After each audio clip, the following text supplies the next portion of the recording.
Like all good former theater gleeks, I spent my weekend seeing Wicked, and I'm betting a lot of you did too.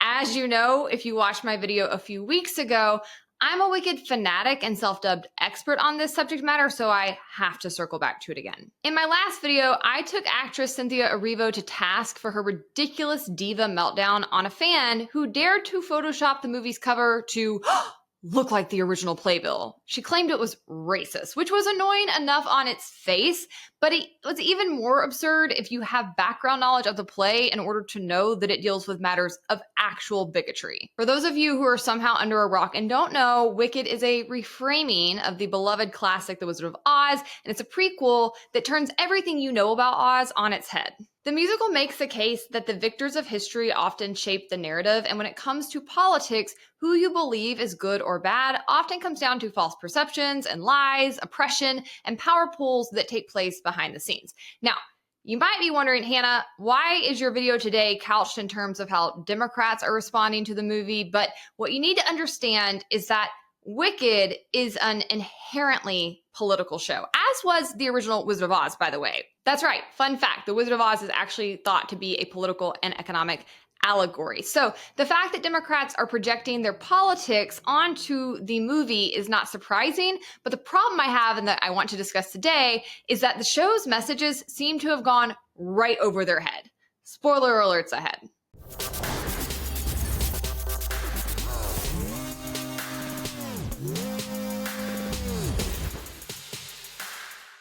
First, I'm Hannah Cox with Base Politics. Welcome to my channel where I bring you my politically homeless takes on politics and culture. Before we dive in today, make sure you like this video, subscribe to my channel if you have not already, and of course, ring that notification bell so you never miss one of my episodes. All right, guys, let's nerd out. I can't think of a bigger high for me than getting to discuss a subject that overlaps politics, musicals, literature, and economics. I'm amped. Now, before we dive in to Wicked and the left's crazy reaction to it, I want to first give you some background knowledge on The Wizard of Oz. Like I said in my opening, it actually is a political allegory. A lot of people don't know this. I know this because I am a fanatic. Like I said, I literally tried to change my name when I was like 4 to Dorothy. I was in costume for at least the first 2 years of my life. When I was 16, I got a dog and I named him Toto, which is actually short for totalitarianism if you understand the political allegory of The Wizard of Oz. So anyways, let me catch you up to speed in case you're not privy to this information and think it's just like a Judy Garland movie. So the original Wizard of Oz is thought to have been a commentary on the populist movement that started occurring in the country in the 1890s. A quick little key for you to understand the themes: Dorothy is thought to represent the everyman, particularly Midwestern Americans, embodying innocence, decency, and common sense. Her journey can be seen as the American people navigating the political challenges of the time. The scarecrow symbolized farmers who were often seen as uneducated but had the wisdom and ability to address their own problems, contrary to stereotypes about them at the time. The Tin Man represented industrial workers, particularly those who felt dehumanized or exploited by industrial capitalism. I should pause here and note, I'm a rabid capitalist. I don't agree with everything the Wizard of Oz has to say, but I love an allegory. The Cowardly Lion is commonly thought to represent William Jennings Bryan, a leading political figure of the era and an advocate for the populist cause, who was criticized for lacking the political courage to fully succeed. The Yellow Brick Road obviously refers to the gold standard, which was a contentious issue at the time. Again, this is the author's views, not mine, but the road is fraught with danger and false promises, reflecting the pitfalls of relying solely on gold as the basis for currency. I disagree with that and want to bring back the gold standard. The Silver Shoes, which obviously became the Ruby Slippers in the Judy Garland version of the movie due to the fact the studio wanted to show off its new ability to add color to the screen. In the book, the shoes are silver, which is interpreted as a nod to the populist demand for free silver to complement gold and inflate the currency, benefiting debt-ridden farmers and workers at the time. The wizard is seen as a metaphor for politicians or leaders who appear powerful but are ultimately exposed as ordinary and often manipulative. The wicked witches represent regional and political threats. For example, the Wicked Witch of the East could symbolize Eastern industrialists and bankers, while the Wicked Witch of the West might have represented the harsh conditions and challenges of the Western frontier. And lastly, of the flying monkeys, which were interpreted as a critique of private militias or agents acting on behalf of oppressive forces. As my handy-dandy ChatGPT summary points out, This is all caged in a historical context, which is the Panic of 1893, and that led to severe economic hardships. You also had the gold versus silver debate going on, where farmers and workers supported bimetallism, using both gold and silver as currency to increase the money supply and combat deflation. And you had the rise of the Populist Party, which advocated for the rights of farmers and laborers against the interests of big business and big banks. Does that ring a bell? It should. We are in yet another wave of populism, and I would argue that we have been since about 2008.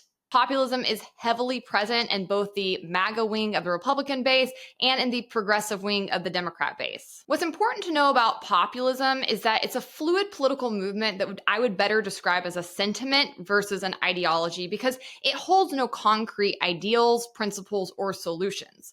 It's a movement that's marked by being for the common man, and that often lends to a lack of intellectualism because they are very frequently playing to the lowest common denominator. The politicians who wield the emotions of populism claim to represent the interests and concerns of ordinary people, often in opposition to elites or to established power structures. We saw this with both Obama and Trump and then Biden. Typically, populists emphasize the divide between the people and the elite, promoting policies or rhetoric that claim to empower the common person, but if you pay close attention, typically don't, and just further entrench the interests of the elite using populism to emotionally manipulate you.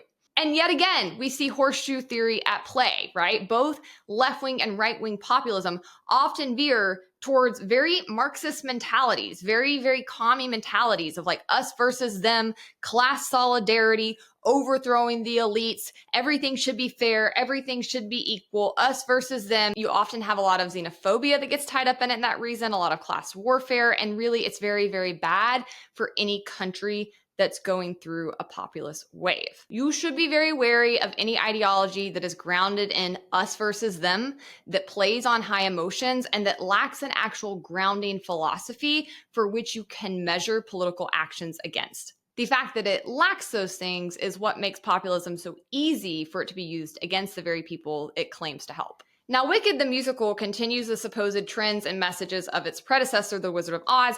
In it, we meet Elphaba, who you know as the Wicked Witch of the West, the green one. And the musical shows Elphaba as a child being scorned by her father for her green skin, being bullied heavily by other kids, and mostly left to be raised by her nanny, who is a bear, which will be important later on. Her sister, Nessa Rose, is in a wheelchair but is white in contrast, and she is beloved by her father for her normalcy. Nevertheless, though, Elphaba does not turn bitter towards her sister and instead shows a loyal and protective devotion to her. And when the two eventually go off to school, a wizarding institution known as Shiz, they encounter Glenda, who is everything Elphaba is not. She's beautiful, popular, charismatic, and ambitious. She's also a bully who turns the other students against Elphaba. And I want to pause here and make one note, which is that Nessa Rose never bothers to stand up for her sister or come to her defense once. We need to have more hate for Nessa Rose. I don't even care that a house eventually lands on this girl. She sucks. Anyways, back to Elphaba and Glenda. When it is discovered that Elphaba actually possesses an advanced magical ability, it pits the two against one another because both are craving power and public adoration and prestige, but for very different reasons. Elphaba, who has been scorned by society and even her own family, who has been oppressed and who has been discriminated against, longs for people to see who she really is, to see past her skin tone, and to do good in the world. And she's hoping that her magical ability will give her that opportunity to go work alongside the wizard. Whereas Glenda is merely pampered and obsessed with her own reputation and wants to be seen as good. Now, subplot that's happening underneath all of this, while Elphaba is at school, she becomes close friends with a teacher who is a goat, and she learns that there is something sinister at play in Oz. Animals, who once lived as equals with humans or wizards or whatever they are there, are being disappeared, they're being targeted by the government, they're being arrested, they're being forced out of their prestigious positions, they're not allowed to teach anymore or to preach, they're being silenced. And Elphaba assures her beloved professor, the goat, that the wizard will be able to help, and she hopes that through her own abilities and being able to get into proximity to the wizard, she will be able to help champion her friends. Whew, okay, I'm trying to rush through this summary quickly so I can get to my point, but just in case people aren't going to bother to see or actually consume any of the media, Long story short, Glenda and Elphaba become unexpected friends while at school, and when Elphaba does finally receive an invitation for an audience before the wizard, a meeting that she anticipates will change her whole life for the better and allow her to advocate for the animals, she invites Glenda to join her. But when they arrive, she finds that the wizard is not only a fraud, lacking magical abilities himself and thus seeking to gain control of hers, he is also a villain, and he has actually been behind the plot to subject the animals. Now, the movie version of Wicked, which is just part 1 of the show, concludes at the end of the first act with the greatest song in Broadway history, Defying Gravity, in which Elphaba rejects the opportunity to join the wizard in carrying out his plot, thus choosing to forgo her own opportunity to access all of the things she has dreamed of, acceptance and prestige and power, in order to stand up for what's right and defend those who've been even more marginalized than she has. Glenda, on the other hand, chooses to stay behind, showing that her frivolous, self-centered, and weak nature will win out in the end and opting for proximity to political power instead of standing up to it. Now, obviously, the play embodies important themes of censorship and free speech and oppression, segregation, bigotry, discrimination. And other shows have done that, right? Like, that's something that we in the theater community, we love a righteous cause. So other shows have explored these themes. But why I think Wicked strikes such a chord is not just because of its ability to convict the audience of the inherent wickedness behind these mentalities, but because it perfectly portrays human nature and how easily humans are co-opted into supporting overtly evil political movements because of the motivations that drive them to seek power instead of fighting back against it. All right, I've done my job. You're up to speed now, and now we can get into the unhinged takes Democrats are having to this movie. The ability for somebody to sit and listen to the exact same thing as me or watch the exact same thing as me and come away with a wildly different interpretation of what was actually said will never cease to blow my mind. But like, man, these people live in another reality. Like, listen to this girl. It's not because we're just crying out of nowhere. This experience was like a huge, life-changing. All right, what I'm about to say is going to upset a lot of people, but it needs to be said because I don't see anyone talking about it. And honestly, Wicked's newest PR stunt or strategy has made me so uncomfortable that I don't know if I can ethically support this film anymore. So obviously, we've all already seen a lot of clips from the viral interviews of Ariana Grande and Cynthia where they're practically sitting in each other's laps. And they're really embracing their inner soft girl crybaby, which as a soft girl crybaby, I heavily respect. But they're really just showing us like peak theater kid energy in a lot of this. The strange closeness is a surprise to no one who is familiar with the theater kid world. It's relatively normal marketing. What I'm deeply upset about is they clearly rigged a win for the giant orange nightmare man this November so that in real time we could all experience the plotline of Wicked, thus subliminally getting us into the theaters and excited about seeing Wicked. Well, joke's on them, it had the complete opposite effect. I went to that theater for a good time, not knowing the plotline of Wicked, and spoiler alert, I sat there for 2.5 hours and watched free speech be taken away from a group of people that the government decides to scapegoat as the problem and try to send away in silence. Animal experimentation. And the wizard using the fear of these minority groups to manipulate the masses and maintain his seat at the top and encourage people to join him. As the minority who were brave enough to speak up against these injustices were labeled the enemy. And then the white blonde lady just kept being like, hey, maybe we should hear this man out, and went along complicitly with it. This girl's actually been getting crazier and crazier by the day on TikTok. I've seen her content for some time. But homie, did you just say they rigged the election to coincide with the release of Wicked? Like, I guess horseshoe theory doesn't just apply to political movements. It also applies to conspiracy theories because you sound like a MAGA nut. But somehow that's not even the craziest thing she says in the video. What comes next is even wilder and more delusional because she is clearly saying that she is going to see Wicked as a Democrat and she is seeing all of its messages and applying them to Trump. And she gives as an example, free speech being taken away from a group of people that the government decides to scapegoat as the problem. You mean like the Biden administration did during COVID to anyone who dared point out the truth about its origins? Or push back on the mandates or demand their schools be reopened? You mean the Biden administration that sicked the FBI on parents because they showed up to lobby at their own school boards for accountability? Do you mean the Biden administration that threatened social media platforms, demanded they censor us, the people? The Biden administration that tried to get rid of Section 230, that used antitrust to go after tech companies to give themselves more control of the narrative? The Biden administration that has tried to ban TikTok, the very app you're on? No, you don't mean that. You aren't even aware of that. You genuinely think that Trump is the only bad guy in the room. Now, Trump has not been perfect on free speech, and I have called him out on it, particularly on his attacks over Section 230. But it actually seems Trump has been listening because he has backed off those attacks. He's also backed off the TikTok ban. So I don't know how you went and sat your butt in that theater and got the message of censorship being bad and of free speech being vital and of the political party in power targeting people because it dislikes their speech. And you went away from that thinking, yeah, that relates to Trump versus Biden. I can't think of anything Republicans have done to come close to the censorship regime the Biden administration carried out over the past 4 years. Like, not even close. Again, they don't have clean hands. I call them out all the time. They drive me nuts, okay? But like, be so serious. Democrats are the party of censorship. You can't even have conversations with people who disagree with you. You're canceling your own family members if they voted differently than you. And yet you are so arrogant that you truly believe you're the good guys. Like, sweetie, you are Glenda at best here. You are not Elphaba. I can't play this TikTok video for you because they had Defying Gravity in the background and I will get copyrighted on here. But this girl posted on TikTok and said, I don't know how to explain this, but the interviewer saying people are holding space for the lyrics of Defying Gravity and no one having a clue what she's talking about is also the reason liberals lost the election. I won't be elaborating further because I can't.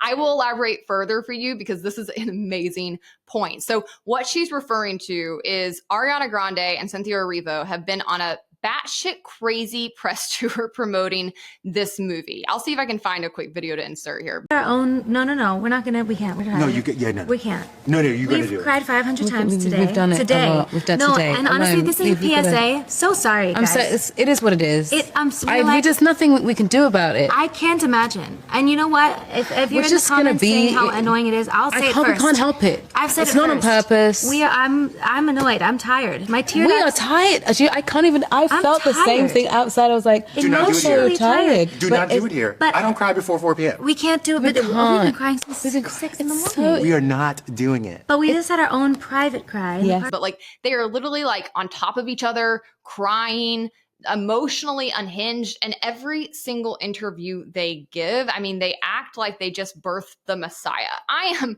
a theater kid. I understand the emotions around Wicked. Like, I cried in the movie, but what is happening? Like, they really, it's gotten next level. And in one of the interviews, the interviewer says to Ariana Grande and Cynthia Erivo that people are holding space online for the lyrics of Defying Gravity. Holding space online? Like, what are they doing? They're just coming online and being quiet and listening to the lyrics of this song that's been out for like 20 years. What makes it even funnier, if that is what she means by it, is that they're doing that and still not downloading the message of the song. It's not computing for them. But to her overall point, she's right. This is why Democrats lost the election. Not only are they obtuse, not only are things flying right over their heads, not only are people saying like, you're kind of the bad guys lately, and they're like, no, we're good. We're the good ones. We are really good. They're so self-centered. They're so narcissistic. They can't even hear or understand the concerns of normal people. And yet they think they're doing something really brave and empowering to come sit online and virtue signal and listen to the lyrics of a song about somebody actually standing up to power and doing good. Like, this is like in the movie or in the show, Glenda, when she first is introduced, her name is Glenda, and she makes a huge deal out of it. And then she symbolically changes her name to Glenda to show that she's standing with the animals who have been oppressed. And it's like just a point in case of how frivolous and stupid she is as a character. She doesn't ever do anything that's not completely about herself and meant to advance herself and meant to make herself feel like she is a good person and make other people see her as a good person. But she's never actually taking meaningful actions to stand up for what's right. That's the Democrats right now. And it is just whoosh right over their heads. In one ear, out the other. What made this TikTok even more deranged, though, is that she then tried to make a point about Wicked's discussion of experimenting on animals and somehow relate that to Trump. And I was just like, wait, do you mean like Fauci? Fauci, the man who has been illegally using our tax dollars and funding animal torture to the tune of millions and millions of dollars and risking public health in the process? Like, is that what you mean? Is that what you're referring to? Is that what you saw in the movie? No. It's somehow still not. I'm pretty sure she's probably like a member of PETA and hasn't recognized that PETA doesn't do jack. They just run around and throw fake blood on people, while actual groups like the White Coat Waste Project, who I work for, are taking a stand and fighting back against the government, who is actually the number one culprit of funding animal experimentation and harmful practices. But you wouldn't know that because PETA and all these left-wing groups are too pro-authoritarianism. They love the establishment. They love the government. They would never dare to actually stand up to the true bad guys. Like if you bought a Fauci candle, if you had Fauci underwear, you'd never get to talk about animal rights again. Never. And then she goes on to try to make the point that she saw white blonde ladies basically advocating for giving the establishment a chance and thinking maybe they had a point. And somehow she's trying to use that against the 35% of white women who voted for Trump. But meanwhile, the majority of women actually vote for Biden, and we're doing that during the COVID regime, right? Like they were the Karens. They were the people trying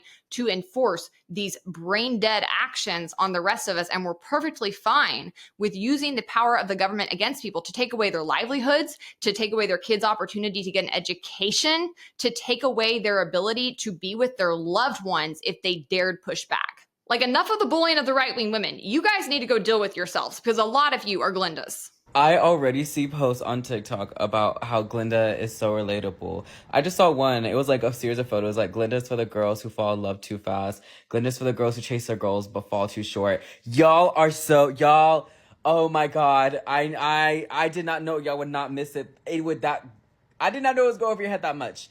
I did not know the message of Glenda going over your head was going to be that far off. That wasn't even a airball. It didn't even make it to the court.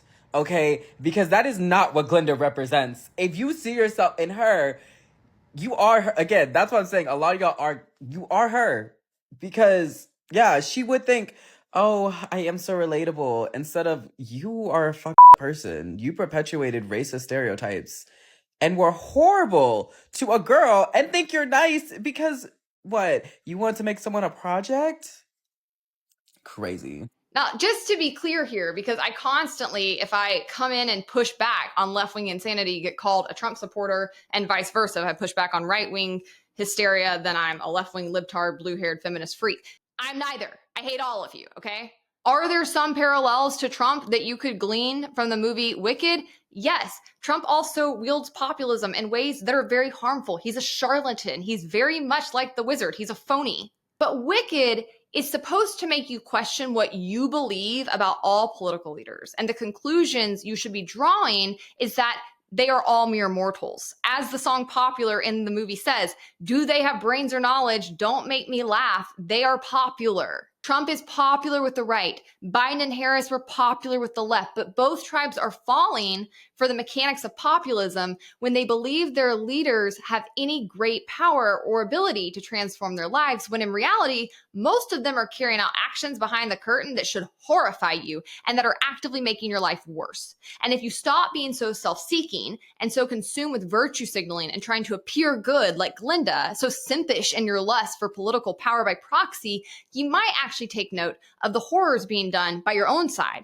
and the ways they are manipulating the narrative to make you hate other groups and start actually taking action to truly do good and take a stand for what's right against them. Thank you. I'll conclude there. I hope you liked this episode. Make sure to like the video, subscribe to my channel if you have not already, and if you want even more content, you can follow me on Instagram, Twitter, or TikTok.